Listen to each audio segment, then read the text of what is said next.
March 31st, Judges 3. Now these are the nations which the Lord left, that he might test Israel by them. That is, all who had not known any of the wars in Canaan. This was only so that the generations of the children of Israel might be taught to know war, at least those who had not formerly known it. Namely, 5 lords of the Philistines, all the Canaanites, the Sidonians, and the Hivites who dwelt in Mount Lebanon, from Mount Baal-Hermon to the entrance of Hamath.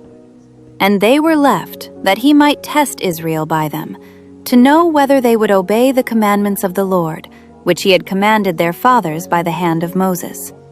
Thus the children of Israel dwelt among the Canaanites, the Hittites, the Amorites, the Perizzites, the Hivites, and the Jebusites. And they took their daughters to be their wives, and gave their daughters to their sons, and they served their gods. So the children of Israel did evil in the sight of the Lord. They forgot the Lord their God, and served the Baals and Asherahs. Therefore the anger of the Lord was hot against Israel, and he sold them into the hand of Cushan-Rishathaim, king of Mesopotamia. And the children of Israel served Cushan-Rishathaim 8 years. When the children of Israel cried out to the Lord raised up a deliverer for the children of Israel, who delivered them, Othniel the son of Kenaz, Caleb's younger brother. The Spirit of the Lord came upon him, and he judged Israel. He went out to war, and the Lord delivered Cushan-Rishathaim, king of Mesopotamia, into his hand, and his hand prevailed over Cushan-Rishathaim. So the land had rest for 40 years. Then Othniel the son of Kenaz died, and the children of Israel again did evil in the sight of the Lord. So the Lord strengthened Eglon king of Moab against Israel, because they had done evil in the sight of the Lord. Then he gathered to himself the people of Ammon and Amalek, went and defeated Israel, and took possession of the city of palms. So the children of Israel served Eglon king of Moab 18 years. But when the children of Israel cried out to the Lord raised up a deliverer for them, Ehud the son of Gera the Benjamite, a left-handed man. By him the children of Israel sent tribute to Eglon king of Moab. Now Ehud made himself a dagger. It was double-edged and a cubit in length, and fastened it under his clothes on his right thigh. So he brought the tribute to Eglon king of Moab. Now Eglon was a very fat man, and when he had finished presenting the tribute, he sent away the people who had carried the tribute. But he himself turned back from the stone images that were at Gilgal and said, "I have a secret message for you, O king." He said, "Keep silence."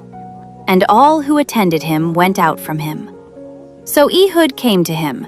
Now he was sitting upstairs in his cool private chamber. Then Ehud said, "I have a message from God for you." So he arose from his seat.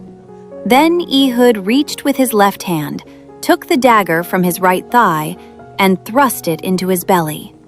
Even the hilt went in after the blade, and the fat closed over the blade, for he did not draw the dagger out of his belly, and his entrails came out. Then Ehud went out through the porch and shut the doors of the upper room behind him and locked them. When he had gone out, Eglon's servants came to look, and to their surprise, the doors of the upper room were locked.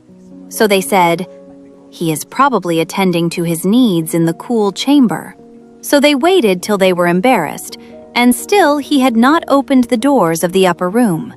Therefore they took the key and opened them, and there was their master, fallen dead on the floor.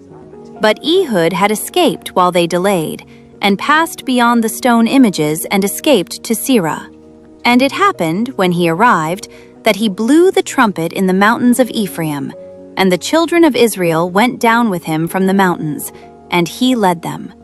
Then he said to them, "Follow me, for the Lord has delivered your enemies the Moabites into your hand." So they went down after him, seized the fords of the Jordan leading to Moab, and did not allow anyone to cross over. And at that time they killed about 10,000 men of Moab, all stout men of valor. Not a man escaped. So Moab was subdued that day under the hand of Israel, and the land had rest for 80 years. After him was Shamgar the son of Anath, who killed 600 men of the Philistines with an oxgoad, and he also delivered Israel. Judges 4. When Ehud was dead, the children of Israel again did evil in the sight of the Lord. So the Lord sold them into the hand of Jabin, king of Canaan, who reigned in Hazor. The commander of his army was Sisera, who dwelt in Harosheth Hagoyim. And the children of Israel cried out to the Lord, for Jabin had 900 chariots of iron, and for 20 years he had harshly oppressed the children of Israel. Now Deborah, a prophetess, the wife of Lapidoth, was judging Israel at that time. And she would sit under the palm tree of Deborah between Ramah and Bethel in the mountains of Ephraim. And the children of Israel came up to her for judgment. Then she sent and called for Barak, the son of Abinoam from Kadesh in Naphtali, and said to him, "Has not the Lord God of Israel commanded, 'Go and deploy troops at Mount Tabor. Take with you 10,000 men of the sons of Naphtali and of the sons of Zebulun, and against you I will deploy Sisera, the commander of Jabin's army, with his chariots and his multitude at the river Kishon, and I will deliver him into your hand.' And Barak said to her, 'If you will go with me, then I will go, but if you will not go with me, I will not go.' So she said, 'I will surely go with you. Nevertheless, there will be no glory for you in the journey you are taking, for the Lord will sell Sisera into the hand of a woman.' Then Deborah arose and went with Barak to Kadesh. And Barak called Zebulun and Naphtali to Kadesh. He went up with 10,000 men under his command, and Deborah went up with him. Now Heber the Kenite, of the children of Hobab, the father-in-law of Moses, had separated himself from the Kenites and pitched his tent near the terebinth tree at Zanaim, which is beside Kadesh. And they reported to Sisera that Barak, the son of Abinoam, had gone up to Mount Tabor. So Sisera gathered together all his chariots, 900 chariots of iron, and all the people who were with him, from Harosheth Hagoyim to the river Kishon. Then Deborah said to Barak, "Up, for this is the day in which the Lord has delivered Sisera into your hand. Has not the Lord gone out before you?" So Barak went down from Mount Tabor with 10,000 men following him. And the Lord routed Sisera and all his chariots and all his army with the edge of the sword before Barak. And Sisera alighted from his chariot and fled away on foot. But Barak pursued the chariots and the army as far as Harosheth Hagoyim, and all the army of Sisera fell by the edge of the sword. Not a man was left. However, Sisera had fled away on foot to the tent of Jael, the wife of Heber the Kenite, for there was peace between Jabin king of Hazor and the house of Heber the Kenite. And Jael went out to meet Sisera, and said to him, "Turn aside, my lord, turn aside to me, do not fear." And when he had turned aside with her into the tent, she covered him with a blanket. Then he said to her, "Please give me a little water to drink, for I am thirsty." So she opened a jug of milk, gave him a drink, and covered him. And he said to her, "Stand at the door of the tent, and if any man comes and inquires of you and says, 'Is there any man here?' you shall say, 'No.'" Then Jael, Heber's wife, took a tent peg and took a hammer in her hand, and went softly to him and drove the peg into his temple, and it went down into the ground, for he was fast asleep and weary. So he died. And then, as Barak pursued Sisera, Jael came out to meet him and said to him, "Come, I will show you the man whom you seek." And when he went into her tent, there lay Sisera, dead with the peg in his temple. So on that day God subdued Jabin king of Canaan in the presence of the children of Israel. And the hand of the children of Israel grew stronger and stronger against Jabin king of Canaan, until they had destroyed Jabin king of Canaan. Judges 5. Then Deborah and Barak, the son of Abinoam, sang on that day, saying, When leaders lead in Israel, when the people willingly offer themselves, bless the Lord.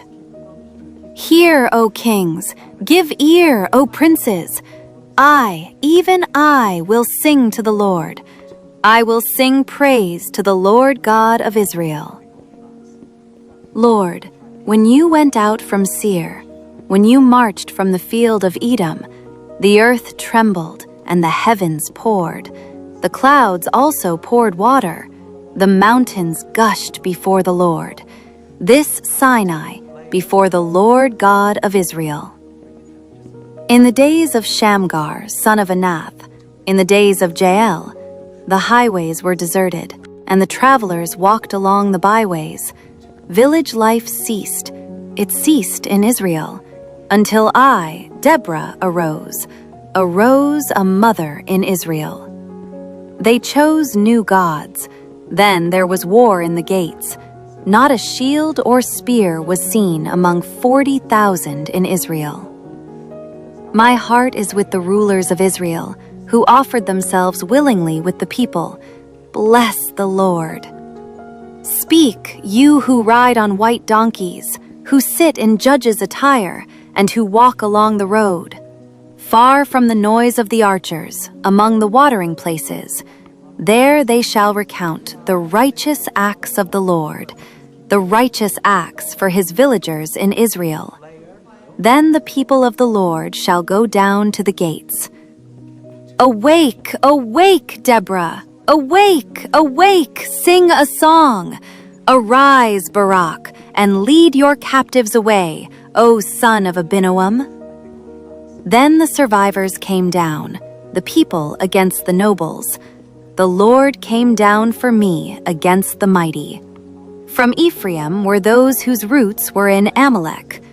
After you, Benjamin, with your peoples, from Machir rulers came down, and from Zebulun those who bear the recruiter's staff. And the princes of Issachar were with Deborah. As Issachar, so was Barak, sent into the valley under his command. Among the divisions of Reuben there were great resolves of heart. Why did you sit among the sheepfolds to hear the pipings for the flocks? The divisions of Reuben have great searchings of heart. Gilead stayed beyond the Jordan. And why did Dan remain on ships? Asher continued at the seashore and stayed by his inlets. Zebulun is a people who jeopardized their lives to the point of death. Naphtali also, on the heights of the battlefield. The kings came and fought. Then the kings of Canaan fought in Tanakh, by the waters of Megiddo. They took no spoils of silver. They fought from the heavens. The stars from their courses fought against Sisera. The torrent of Kishon swept them away, that ancient torrent, the torrent of Kishon. O my soul, march on in strength. Then the horse's hooves pounded, the galloping of his steeds. Curse Meroz, said the angel of the Lord. Curse its inhabitants bitterly, because they did not come to the help of the Lord against the mighty. Most blessed among women is Jael, the wife of Heber the Kenite. Blessed is she among women in tents. He asked for water, she gave milk. She brought out cream in a lordly bowl. She stretched her hand to the tent peg, her right hand to the workman's hammer. She pounded Sisera. She pierced his head. She split and struck through his temple. At her feet he sank. He fell. He lay still. At her feet he sank. He fell. Where he sank, there he fell dead.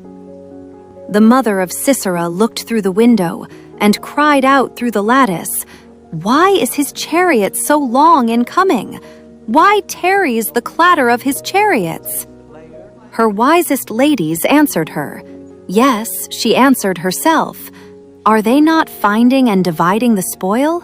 To every man a girl or two?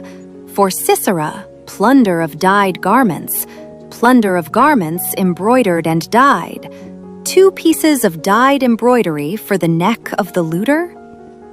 Thus let all your enemies perish, O Lord, but let those who love him be like the sun when it comes out in full strength. So the land had rest for 40 years.